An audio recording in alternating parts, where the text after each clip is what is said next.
नमस्कार दर्शक मित्रों, द न्यूज में आपका स्वागत है।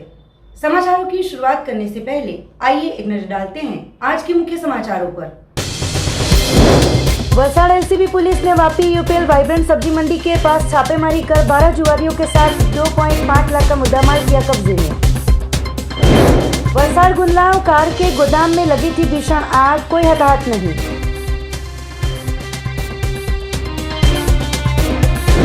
संघ प्रदेश दादरा नगर हवेली में पुलिस ने छापेमारी कर 9.40 लाख के शराब के जत्थे को पकड़ा।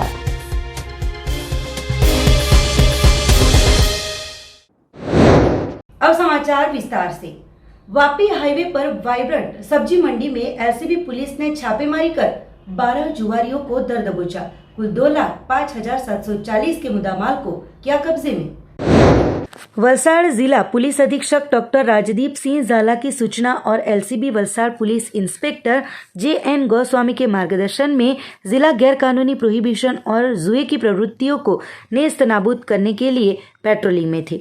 उस दौरान मिली जानकारी के आधार पर वापी GIDC यूपीएल ब्रिज के पास आए वाइब्रेंट सब्जी मंडी गाला नंबर A10 के पहले माले के ऑफिस में छापेमारी करते जुआ खेल रहे आरोपियों अनंतराम लक्ष्मी प्रसाद कुशवाहा निवासी श्रीकांत बिहारी की चौल में रूम नंबर 9, लाखन राम प्रसाद पाल निवासी जमाल भाई की चौल में रॉफेल कॉलेज के सामने, अजीत राज नारायण सिंह निवासी वापी GIDC यूपीएल ब्रिज के पास राकेश नौमन प्रजापति निवासी राधे जायसवाल की चौल में रूम नंबर 3 रॉफेल कॉलेज के पास, विजय राम जतन जायसवाल निवासी वापी मच्छी मार्केट, संतोष जयप्रकाश जायसवाल निवासी जयप्रकाश की chawl room number 3 Namda road Vapi, Manish Rajendra Prasad Jaiswal निवासी Bhairav apartment room number 306 Namda road Vapi, Vivek Mahendra Pratap Singh निवासी pride residency room number 105 Geetanagar Vapi, Sonu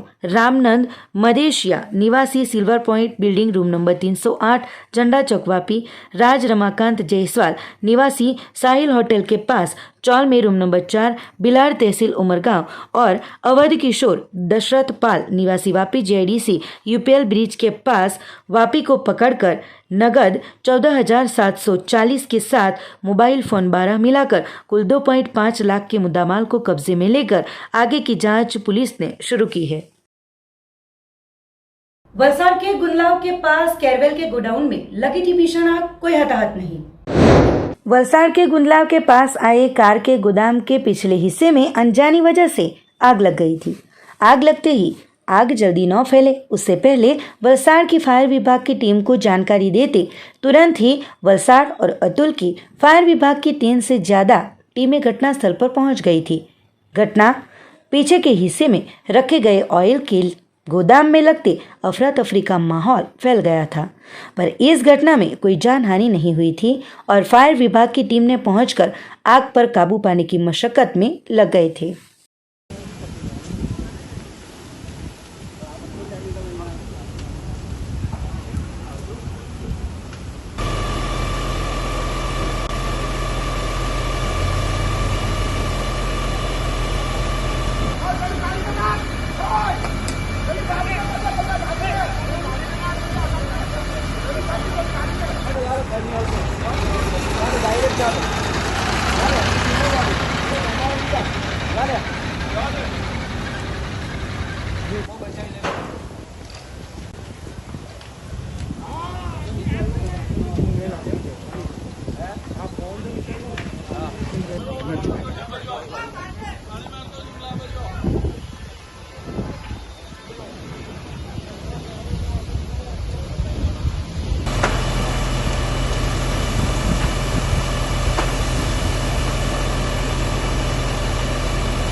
अंदर ने साइड मारो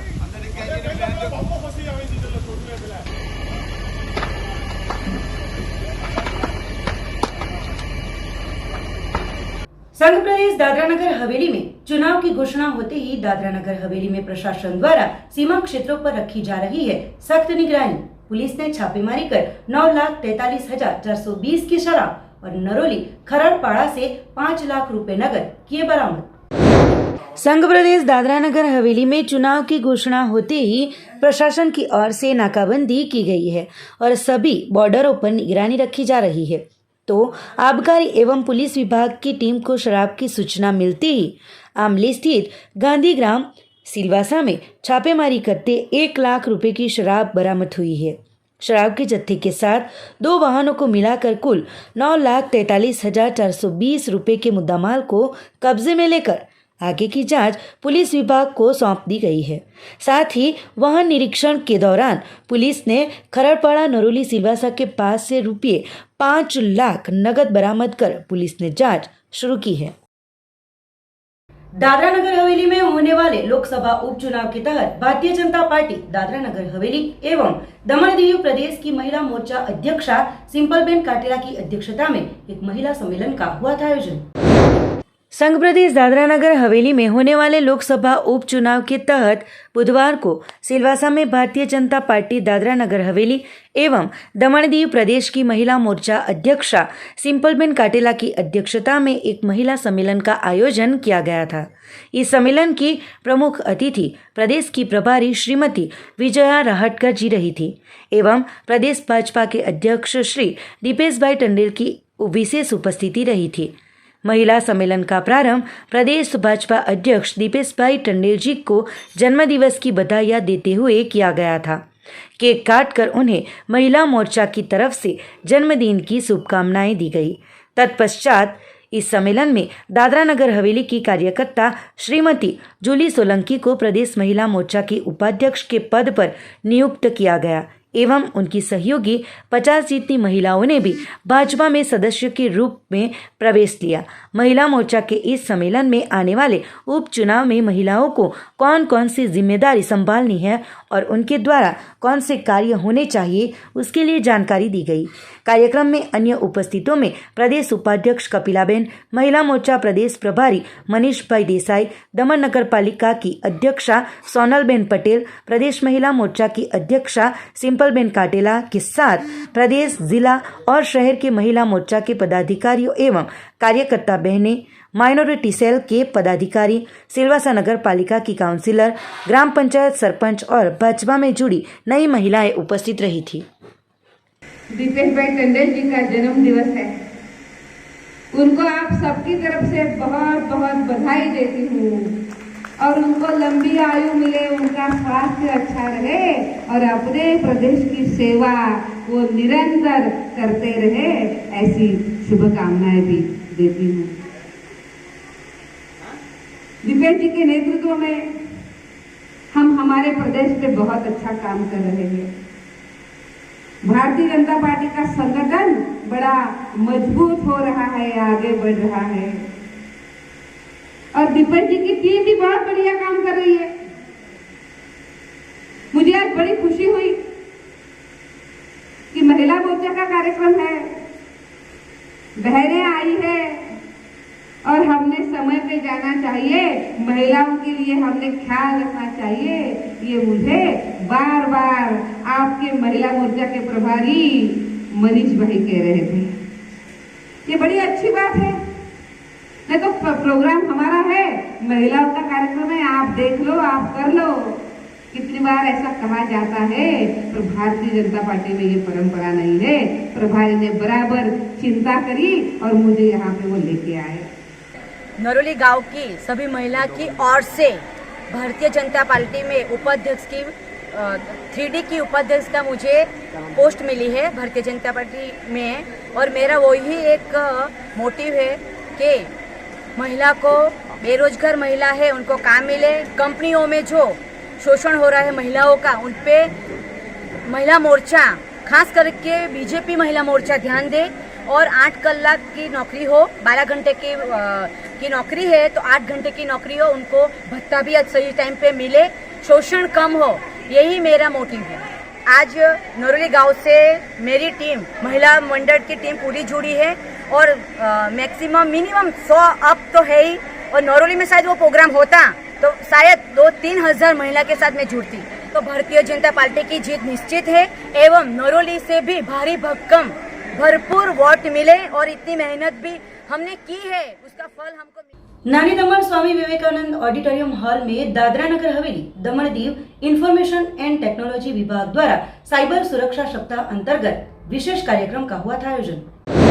संघ प्रदेश Dadra Nagar Haveli Daman Diu information and technology विभाग द्वारा राष्ट्रीय साइबर सुरक्षा सप्ताह अंतर्गत नानी दमन के स्वामी विवेकानंद ऑडिटोरियम हॉल में साइबर सेफ सुरक्षा सप्ताह का एक विशेष कार्यक्रम का आयोजन किया गया था।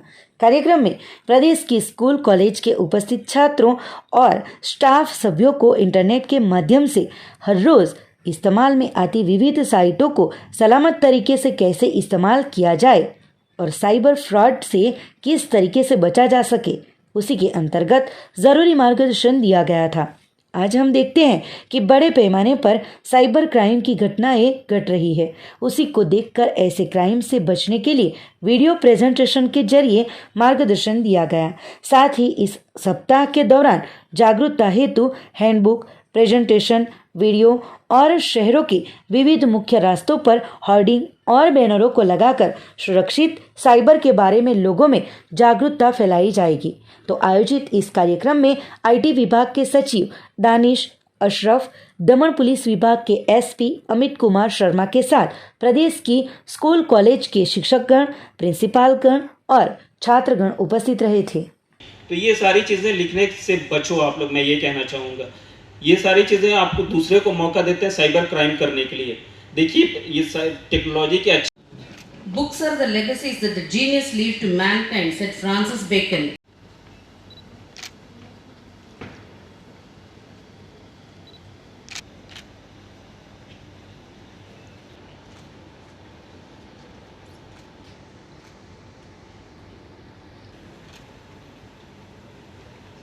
कि हम पूरी यूटी के तीनों डिस्ट्रिक्ट्स में स्कूल्स में सोसाइटी के साथ जाके कम्युनिटी में और अदर जो कल्चरल प्लेटफॉर्म्स हैं उनके बीच में जाकर साइबर सिक्योरिटी के प्रति जो जागरूकता है वो पैदा करें और साइबर क्राइम की जो थ्रेट है हमारे सबके सामने, उससे निपटने के लिए हम अपने आप को, समाज को और अपने आसपास के लोगों को तैयार करें। श्री दानिश अशरफ जी, Director IT, students from school and colleges. As all of us know across the planet, we must understand what is the issue behind why this security awareness related to cyber is important. Friends, as we know that today we are using the virtual platforms, that is the digital platforms. And what are the benefits of these digital platforms? See, from different age group, we use various different types of digital platforms like social media platforms, for example Facebook, Instagram, and from an average person who is earning and working in the field, he is using the financial applications, different financial applications. Similarly, when we want to talk to our who are not close to us or who are away from us, we use other communication technology applications like WhatsApp or any other application which helps us connect to our dear family members in a seamless manner without any kind of time lag. I hope everybody is comfortable with the English. I can go in Hindi also. अपने family member से अगर आप जुड़ना चाहते हैं, कोई US में बैठा है, कोई किसी और कंट्री में बैठा है, तो आप इमीडिएटली फ़ोन लगाते हैं और जाके आप सीधा उनसे बात कर लेते हैं, उनसे वीडियो कॉल करते हैं, वॉइस कॉल करते हैं, इंफॉर्मेशन एक्सचेंज कर लेते हैं. So that way you feel happy. Technology in that way has benefited us a lot. ये हमें seamless communication है, seamless contact है, immediate information का flow है. That is how the technology has improved our life. It has enhanced our ease of living, quality of living, only merely based on the two factors. आज का जो कार्यक्रम रखा गया था वो साइबर सिक्योरिटी अवेयरनेस पे था, जिसमें सभी एज ग्रुप्स को इन्वॉल्व किया गया है कि किस तरीके से हमें अपने अंदर में साइबर अवेयरनेस लानी है. हमें अपना जो भी मशीन है उसको खुद पर्सनल यूज़ करना है. कोई भी इंफॉर्मेशन हम पब्लिक डोमेन में डालने से पहले एक बार सोचें कि कोई उसका मिसयूज़ तो नहीं हो सकता है. और अगर कोई हमारे पर्सनल मूवमेंट्स हैं तो वो हमें किस तरीके से अगर अपने शेयर करने तो हमें क्या करना चाहिए नहीं करना चाहिए, उन सब चीज़ों के बारे में हमने एक अवेयरनेस क्रिएट किया। टेक्नोलॉजी एक सीमलेस फ्रंट है, बाउंडलेस फ्रंट है, उसके बहुत पॉजिटिव भी हैं और नेगेटिव भी हैं। पॉजिटिव इस तरीके से कि ईज़ ऑफ लाइफ, लिविंग बहुत ज़्यादा इम्प्रूव होता है। दूसरा उसके अंदर जो सबसे अच्छी चीज़ है वो ये है कि हमारे पास कहीं से भी हम एक्सेस कर सकते हैं, तो वो हमारी एक लाइफ का एक इंटीग्रल पार्ट बन चुका है। साथ ही साथ कई बार कुछ ऐसे भी क्रिमिनल्स हैं जो उस इन्फॉर्मेशन को हम अच्छी नीयत से डालते हैं लेकिन वो गलत नीयत के साथ में उसका मिसयूज़ कर सकते हैं। तो हमें किस तरीके के सेफगार्ड साइबर फ्रंट में अडॉप्ट करने चाहिए, वो उसके बारे में आज हमने एक छोटा सा साइबर कॉन्फ्रेंस। सभी को ये कहना चाहूँगा कि कुछ ऑनलाइन प्लेटफॉर्म्स भी हैं जिस पे आप अपनी साइबर क्राइम से रिलेटेड आप रिपोर्ट कर सकते हैं। वो सीधा कंसर्न पुलिस स्टेशन और कंसर्न ऑफिस में आएगा, जिस पे आपको कांटेक्ट किया जाएगा और इमीडिएटली आपको अपडेट किया जाएगा कि अभी तक पुलिस ने उसके ऊपर क्या एक्शन लिया है। इसके लिए आपको फिजिकल आने की ज़रूरत नहीं है, आप सीधा वर्चुअल अपने एरिया से ही अपने डेस्कटॉप या मशीन से आप सीधा अपनी कंप्लेंट्स को लॉन्च करा सकते हैं। मैं पुलिस के पॉइंट ऑफ व्यू से ये कहना चाहूँगा कि दमन पुलिस ने पूरे यूटी के अंदर में साइबर को लेके हम लोग बहुत ही सशक्त हैं और हमारे पास सफिशेंट इलेक्ट्रॉनिक हमारे पास सपोर्ट है जिस तरीके से हम उसको एनालाइज कर सकते हैं। और अभी तक जितने भी केसेस आए हैं उसमें हमने साइबर क्रिमिनल्स को क्राइम को डिटेक्ट किया और क्रिमिनल्स को भी पकड़ा है, जिसमें कि हमने रिसेंटली अभी एक बैंक ट्रांजेक्शन्स को ओपन किया था। उससे पहले कुछ और साइबर प्लेटफॉर्म का जो मिसयूज़ हुआ था उसके बेसिस पे भी हम बाकी जगह से पकड़ के लेकर आए। तो मैं सबसे यही रिक्वेस्ट करूँगा कि लोग अपना साइबर प्लेटफॉर्म जो मिनिस्ट्री ऑफ होम अफेयर्स ने लॉन्च किया उसी के थ्रू आप अपनी एप्लीकेशन से अपनी कंप्लेंट लॉन्च कर सकते हैं, वो हमारे पास आ जाए। राष्ट्रीय साइबर सुरक्षा माह आज यूटी एडमिनिस्ट्रेशन का आईटी विभाग शेयर कर रहा है और सेलिब्रेट कर रहा है। तो इस माह में हम लोगों का ये प्लान है आईटी डिपार्टमेंट का कि जितने भी स्कूल्स और कॉलेजेस हैं उनमें साइबर अवेयरनेस को फैलाना है। मेनली जो स्टूडेंट्स हैं, जो यंग जनरेशन है, उनको क्या क्या प्रिकॉशंस लेनी चाहिए जब वो इंटरनेट का यूज़ कर रहे हैं या साइबर सोशल मीडिया और ये सारी वेबसाइट्स यूज़ कर रहे हैं, उनके बारे में उनको बताना है। हम लोगों ने एक हैंडबुक भी तैयार की है और हम लोगों ने प्रेजेंटेशन भी एक तैयार किया है जिसको हम जल्द ही शेयर करेंगे। जितने भी प्रिंसिपल्स हैं और प्रोफेसर्स हैं, कॉलेजेस के, स्कूल के प्रिंसिपल्स हैं, उन सब के साथ कि किस तरह से साइबर सिक्योरिटी के लिए क्या क्या प्रिकॉशंस लेने चाहिए और साइबर क्राइम में क्या क्या किस तरह के साइबर क्राइम्स होते हैं। तो हमारा ये मानना है कि आज के दौर में जब हर चीज़ काफ़ी कनेक्टेड है और कोविड के दौर में जब बहुत सारी चीज़ों को हम ऑनलाइन सर्विसेज ले रहे हैं, चाहे वो फाइनेंशियल ट्रांजैक्शंस हो, इवन जो एजुकेशन हो, तो हर चीज़ पे हर कोई ऑनलाइन है। ये साइबर क्राइम ऐसी चीज़ है कि किसी भी एज ग्रुप को, किसी भी प्रोफेशन को अफेक्ट करती है। तो इसीलिए इस माह का हमारा मेन उद्देश्य ये रहेगा कि हर एज ग्रुप को और हर प्रोफेशन के और पूरे यूटी एडमिनिस्ट्रेशन के हर एक व्यक्ति को इसके अंदर कवर किया जाए। तो मेरी शुभकामनाएं हैं और आप सभी से निवेदन है कि मीडिया के हमारे सहकर्मी से निवेदन है कि आप लोग इसके बारे में लोगों को बताएं कि साइबर क्राइम के बारे में जानना कितना ज़रूरी है। बहुत बहुत धन्यवाद। मेनली तो जो हम लोगों ने हैंडबुक जो बनाई है वो बहुत ही सिंपल लैंग्वेज में बनाई है, एक ऐसे कॉमिक फॉर्म में बनाई कि बच्चे उसको आसानी से समझ सकें। दूसरा ये है कि हम लोगों ने प्रेजेंटेशन बनाया है वो भी शेयर करेंगे। हम लोगों ने रिक्वेस्ट की है प्रिंसिपल से, स्कूल से, के कॉलेज के प्रिंसिपल से और प्रोफेसर से कि अपने जो स्टूडेंट्स हैं अपने कॉलेज में या स्कूल में कम से कम एक दिन ऐसा ज़रूर रखें जिसमें सारे स्टूडेंट्स को बुला के ये बताया जाए कि साइबर क्राइम कितने तरह के होते हैं, क्या क्या होते हैं, क्या उससे नुकसान है, क्या उसके फ़ायदे हैं और किस तरह से उन चीज़ों से बचा जा सकता है जो भी गलत चीज़ें हैं। तो ये हमारा प्लान है और ये एक हफ्ते तक यूटी के तीनों जो ज़िले हैं हमारे, दमन, दीव और दादरा नगर हवेली, इन तीनों ज़िलों की जितने भी स्कूल्स हैं, कॉलेजेस हैं, ज़्यादा से ज़्यादा उनको कवर करने की कोशिश की जाएगा। मेनली जो सेकेंडरी लेवल के बच्चे होते हैं, हायर सेकेंडरी और कॉलेज लेवल के, तो इनको कवर किया जाए। उसके अलावा हम लोगों ने बहुत जगह पे बैनर्स और पोस्टर्स भी और होर्डिंग्स भी बनाई है, उसको भी लगाया जाएगा। और साथ ही हमारा जो यूटी एडमिनिस्ट्रेशन का ऑफिशियल ऐप है माई DDD, माई 3D, तो उस पर भी हम कोशिश करेंगे कि विद इन दिस मंथ एक साइबर अवेयरनेस बुकलेट या टैब उस पर भी डाल दें ताकि कोई भी अपने मोबाइल ऐप में भी दबा के देख सकता है कि क्या नाम है, साइबर अवेयरनेस के लिए क्या क्या चीज़ें ज़रूर। वापी राता स्थित केपी मंदिर स्कूल परिसर में छात्राओं के लिए स्वास्थ्य से जुड़ी जानकारियों के लिए सेमिनार का हुआ था आयोजन। वापी शहर के राता स्थित केपी मंदिर स्कूल परिसर में छात्राओं के आरोग्य को ध्यान में रखते हुए जानकारी देने हेतु एक सेमिनार का आयोजन किया गया था। कार्यक्रम में बड़ी संख्या में स्कूली छात्राओं ने हिस्सा लिया था। छात्राओं को स्कूल के प्रिंसिपल, स्टाफ एवं भाजपा महिला कार्यकर्ताओं द्वारा छात्रों को मासिक धर्म के समय सुरक्षा के लिए क्या करना चाहिए, कैसे कदम उठाने चाहिए, सैनिटरी पैड के इस्तेमाल एवं स्वास्थ्य के बारे में जुड़ी जानकारियां दी गई थी।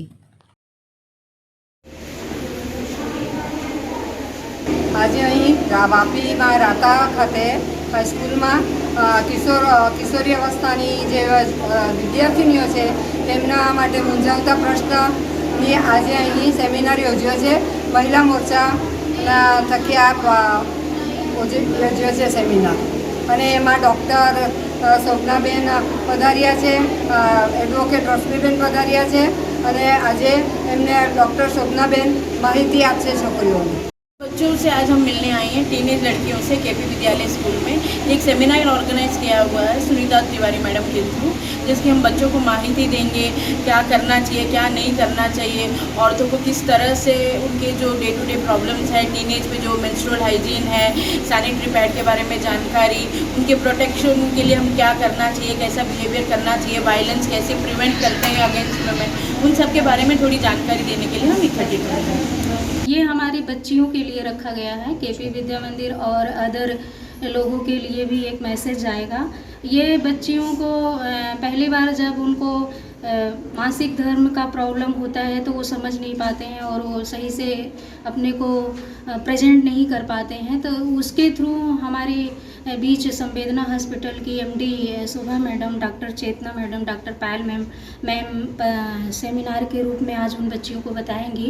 और भारतीय जनता पार्टी महिला मोर्चा प्रमुख के रूप में मैं ये प्रोग्राम ऑर्गेनाइज कर रही हूँ और हमारे बीच में अरिता शाह और गीता बेन महामंत्री महिला मोर्चा और अरुणा बेन देसाई, फाल्गुनी महाराज, सभी हमारी बहनें यहाँ पे पधारी हुई हमारे उत्साहवर्धन के लिए.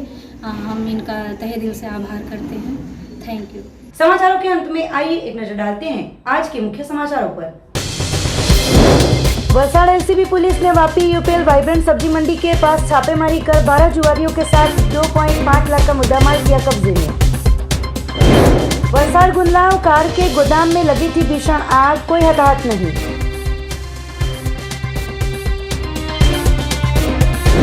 संघ प्रदेश दादरा नगर हवेली में पुलिस ने छापेमारी कर 9.40 लाख के शराब के जत्थे को पकड़ा.